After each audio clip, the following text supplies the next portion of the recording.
Okay, before we look at the poster anymore, it's a good opportunity here to revise some narrative theory. Now, last term we did learn about two theorists who can help us to understand narrative in a media text.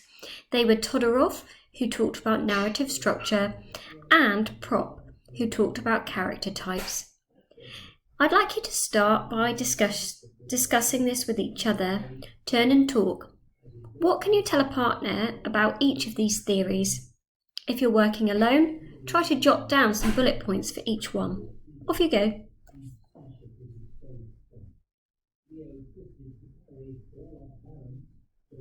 Okay, so hopefully you've remembered that Todorov's ideas of narrative structure suggested that there is a linear structure that is repeated often throughout many stories.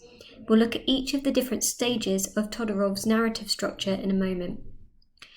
If you looked at Prop, you might have remembered some of the names of the character types. The idea was, according to Prop, that throughout fairy tales and many literary texts, there was a set of character types that were often repeated, and they each served a different function in the narrative. Again, we'll recap these different character types in just a moment. So let's start with Todorov first. Remember, we're revising some knowledge from last term. If you weren't in for that lesson, or if you joined the course late, please make sure you make a note of this narrative structure. It's a really important way for thinking about stories. So, first of all, we have stage 1, which is an equilibrium, and this is a stable world. We have stage 2, which involves a disruption of the equilibrium, meaning something happens to change the world as we know it. In stage 3, the main characters or protagonists recognise that this disruption has occurred, and at stage 4, they are attempting to repair the damage that has been done. At the resolution stage, in stage 5, we return to a new equilibrium. So in some way, the world is restored to some form of stability, even if it doesn't go back entirely to how it was at the start. I'm going to go through each of those stages again in a few more details just to recap and revise Todorov's ideas. But I want you to think first of all. The poster that we've looked at for Bond features images of explosions, weapons, and references to the energy crisis. So, which stage of the narrative structure do you think best fits this? So, at the first stage, we have a state of equilibrium, and this comes at the start of a narrative. It means that we begin in a stable world and that everything really is as it's supposed to be. Sometimes in a media text, such as a film or television, the state of equilibrium might be condensed or shortened. But we do need to know often at the start that there is an ordinary world to begin with. Please make a note of this stage if you haven't already got this in your book. At the second stage, we have a disruption to the stable world. So this could be through the actions of a villain, some kind of sinister force, or perhaps even a natural disaster. And we often call this the inciting incident. So it's the inciting incident which then enables the rest of the action of the narrative to occur. At the disruption stage, normally our protagonist's life has been suddenly disrupted, so that the previous stable world or kind of peaceful life they had has been shattered.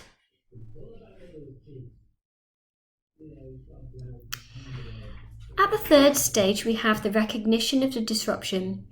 This often has to include some kind of journey or quest, so that our protagonist is sent on a mission to restore stability to the world. Quite often at this moment, the main character begins to realise they have that moment of recognition, just as they might do in a Greek tragedy, for example, that things have changed, something has occurred, and it is not good. The fourth stage then is always an attempt to repair the equilibrium. So this might happen through a battle between good and evil, perhaps some conflict between our hero and villain. The main character's role is to right the wrongs that have been done.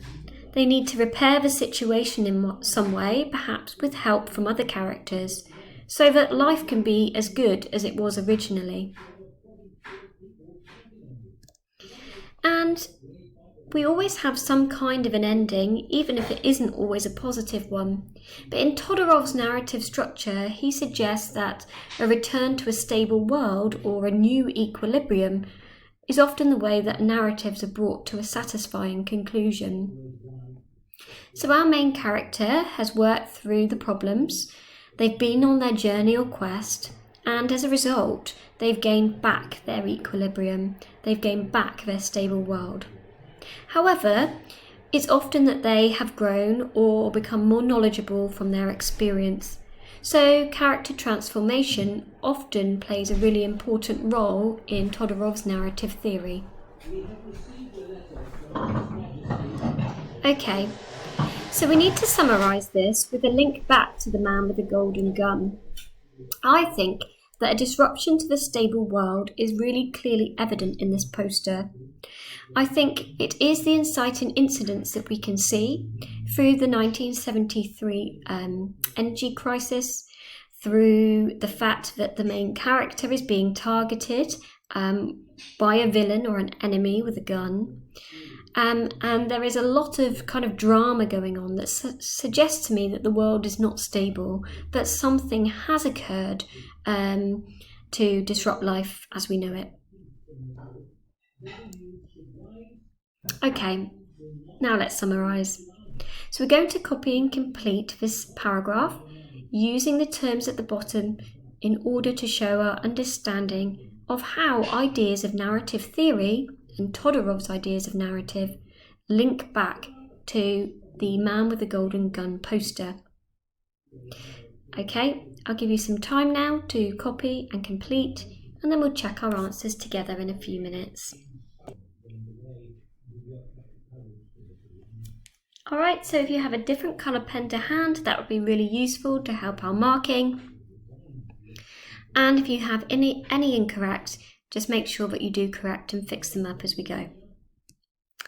So the answers here are that the film poster for The Man with the Golden Gun features a montage of images which hint at the film's narrative.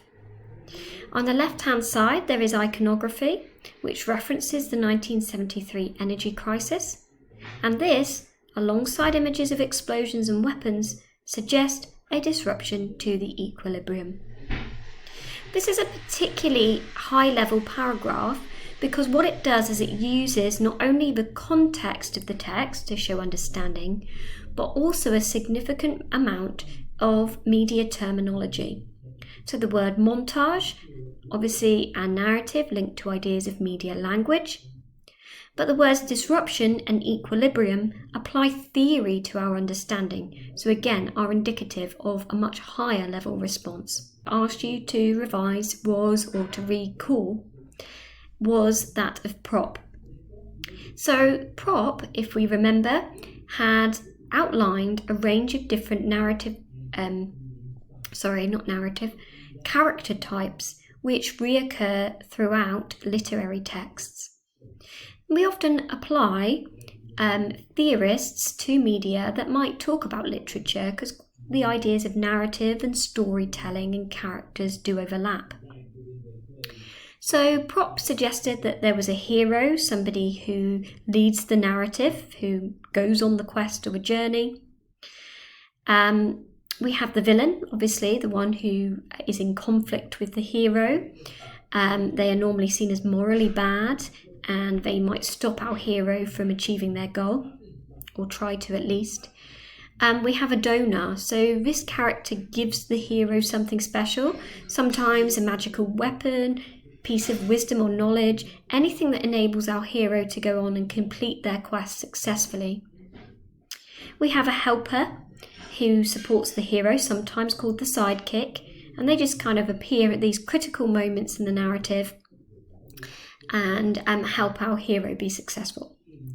We have the princess, so the princess doesn't have to be a literal female member of the royal family.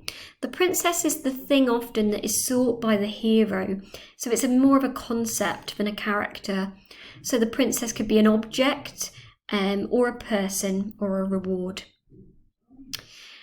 Another character type is the dispatcher, and this is a person who might send our hero on a mission. I'll pause here, so if you're familiar with the Bond movies already, it might be clear to you who the dispatcher is often in these films.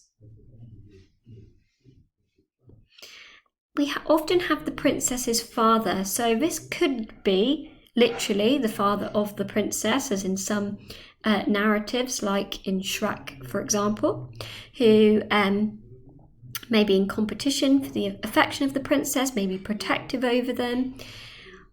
But they might also be this kind of more fatherly-like figure who puts some kind of barriers in the way to the hero being successful. And finally, we have the false hero. This is somebody who may be deceitful, deceptive, sometimes mistaken for being good when they are in fact not. They might have the respect of the princess's father, and sometimes allow for a bit of a red herring, or sort of a twist in the plot that we're not expecting. So my question to you then is, which of Prop's character types can be seen in the Bond poster? And what I'll do here is we'll pause, I'll go back to the picture for you to look at and to discuss.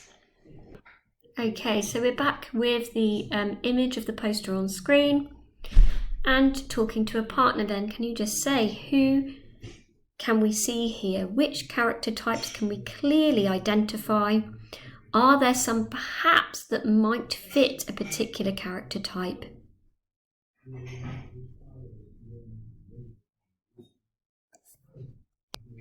Okay, so I'm going to talk about just two first of all, and that's the hero and the villain. And then once I'm back in college on Friday, then we can go through and fully annotate the text as a whole. You might want to make some notes in your exercise book as we go. So we can see here that the character of James Bond is centrally located and therefore is positioned as the hero of the narrative. Now, we know a lot about visual codes, being able to identify the things we can see in the text. So my question to you is this, and I'd like you to make some notes. What other visual codes help to convey James Bond here as the hero? And on the next slide, you can see there's some prompts to guide you. Try to write down 2 to 3 things.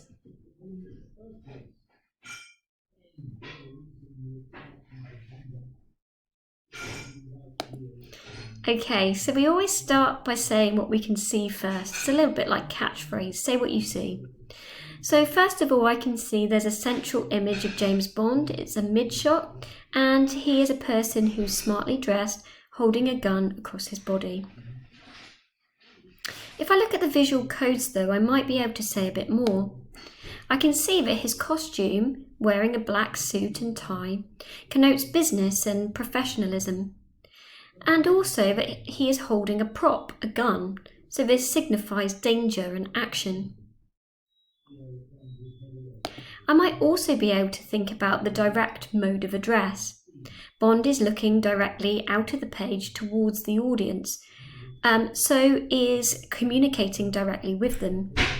He is serious, he has rather an intense stare, so perhaps this could connote how seriously he expects to be taken. But he isn't a comic figure, but one who is serious in his role. And he also appears to be calm, despite the chaos and the range of events that are happening around him. The second character type that can clearly be seen then is that of the villain. The man with the golden gun is unseen in this text, and that creates an enigma code. If you remember, an enigma code sets up a mystery, something that is unresolved and that the audience might want to watch the film in order to find out.